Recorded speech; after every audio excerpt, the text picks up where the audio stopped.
आपली सह्याद्रीची तारा चक्क पोहून गेलीये चांदोलीचं धरण.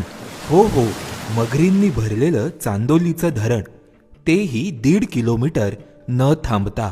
हे करून ताराने महाराष्ट्रातील व्याघ्र संवर्धनामधील एक ऐतिहासिक नोंद केली.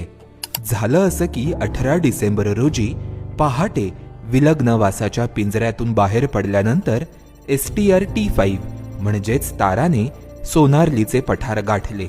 या पठारावरच ती दिवसभर बसून राहिली. त्यानंतर 19 डिसेंबर रोजी ती पठारावरून खाली उतरली आणि चांदोली धरणाच्या बॅकवॉटरच्या दिशेने चालू लागली. बॅकवॉटरच्या भागात पोहोचल्यानंतर दिवसभर त्या ठिकाणी बसून राहिली. यावेळी ती धरणाच्या पलीकडे दिसणारा भाग निरखून पाहत होती. धरणाच्या पलीकडे जमीन असल्याचा अंदाज तिला आला असावा.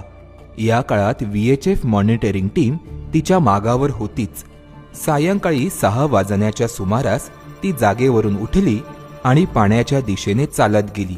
मॉनिटरिंग टीमला अंदाज येण्याच्या आतच तिने पाण्यात उडी घेतली आणि पाण्यात उडी घेतल्यावरती आम्हाला वाटलं की जवळचं अंतर आहे निवळे कुटीपर्यंत, तिथं पोहून जाईल.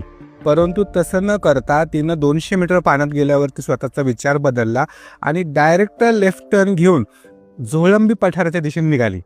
साधारणतः